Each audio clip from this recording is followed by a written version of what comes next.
জনাব মাওলানা মিল্লাত হোসেন নিয়াজি উপস্থিত হয়েছেন। অন্যান্য নেতৃবৃন্দ ওলামায়ে কেরাম, আমার সামনে উপস্থিত রোজার দিনদার ভাই, আসসালামু আলাইকুম রহমতুল্লাহ। মাহে রমজান আল্লাহ রাব্বুল আলামিন আমাদের জন্য ফরজ করেছেন, শুধু আমাদের জন্য নয়, আমাদের পূর্বে যত জাতি গোষ্ঠী পৃথিবীতে এসেছিলেন সকলের জন্য। রমজানের এই রোজার ফায়দার অন্যতম ফায়দা উপকারিতা হলো এর মাধ্যমে আমরা তাকওয়া অর্জন করতে পারবো। তাকওয়ার ব্যাখ্যা আপনারা শুনেছেন। তাকওয়ার শব্দের সহজ অর্থ হলো আল্লাহর ভয়ে, আল্লাহর শাস্তির ভয়ে যাবতীয় অন্যায় এবং যাবতীয় পাপাচার ব্যভিচার এবং গুনার কাছ থেকে দূরে থাকার নাম হলো তাকওয়া। আল্লাহ রাব্বুল আলামিন মাহে রমজানের 30 দিন রোজা ফরজ করেছেন। দেখুন, আমাদের পিছনে কোনো গোয়েন্দা নাই। পিছনে গোয়েন্দা আছে? আমাদের পিছনে কোনো সিআইডি নেই, সরকারি কোনো সংস্থা আমাদের পিছনে নাই, কোনো পাহারাদার আমাদের পিছনে নাই।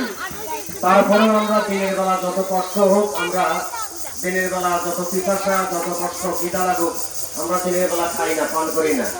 কারণ আল্লাহ রাব্বুল আলামিন আমাদেরকে সার্বক্ষণ দেখতেছেন। এই বিশ্বাস আছে না নাই?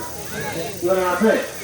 একজন রোজাদারকে যদি বলা হয় লক্ষ টাকা দেবো, কোটি টাকা দেবো, তারপর একজন ইমানদার রোজা ভাঙবে না। কেন ভাঙবে না? আল্লাহর আদেশ। কার আদেশ? আল্লাহর আদেশ। একদিন, 2 দিন, 3 দিন, এইভাবে 30 দিন পর্যন্ত একজন রোজাদার যখন একই কাজ বারবার অনুশীলন করে, বারবার অভ্যাস করার কারণে তার ভেতরে আল্লাহর ভয় দৃঢ়ভাবে বদ্ধমূল হয়ে যায়। যার কারণে 1 মাস রোজা রাখার পরে তার ভেতরে ঈমান যে দৃঢ় হয়, আল্লাহ আলিমুল গায়েব, এই বিশ্বাস যে দৃঢ় হয়, এই দৃঢ়তা, এই ঈমান, এই বিশ্বাস বাকি 11টি মাস আমরা যদি কাজে লাগাইতে পারি। কারণ রোজার মাসে যে আল্লাহ তাআলা দেখে, রোজার পরে আল্লাহ দেখে কিনা? তাহলে রোজার মাসে আল্লাহ দেখে, এই ভয়ে আমরা দিনের বেলা খাই না, আল্লাহ দেখতেছেন। রোজার বাহিরে বাকি 11টি মাস আল্লাহ তাআলা আমাদেরকে দেখেন। এই বিশ্বাস যদি আমাদের ভেতরে বদ্ধমূল হয়, তাহলে এই বিশ্বাসকে সঞ্চারিত করে, এই বিশ্বাসের প্রভাব কাজে লাগিয়ে আমরা বাকি 11টি মাস যাবতীয় অন্যায় কাজ, গুনার কাজ, পাপাচারের কাজ, আমরা এগুলো থেকে আমরা মুক্ত থাকতে পারবো। যদি এই অনুভূতি আমাদের মধ্যে আসে, তাহলে রোজা এটা আমাদের শিক্ষা। হাজিরিন, রোজা ফরজ, নামাজ ফরজ, হজ ফরজ, যাকাত ফরজ। এছাড়া কোরআনের মধ্যে আরো অনেক ফরজের কথা আছে না? আছে কিনা? চুরি করলে কি শাস্তি, ডাকাতি করলে কি শাস্তি, জেনা করলে কি শাস্তি, মদ খেলে কি শাস্তি, আরেকজনের অধিকার হরণ করলে কি শাস্তি, ছিনতাই করলে, রাহাজানি করলে কি শাস্তি, কোরআনে আছে না নাই? তো আমরা তো সেগুলো মানি না। কি মানি? বাংলাদেশে এই পর্যন্ত চোরের হাত কাটা হয়েছে না? ইমাম সাহেবও কাটে নাই, মুফতি সাহেবও কাটে নাই, পীর সাহেবও কাটে নাই। কাটছে? কারণ হাত কাটার আইনটা এটা ইমাম সাহেবের কাজ না, এটা হলো রাষ্ট্রের কাজ, কোর্ট কাছারির কাজ।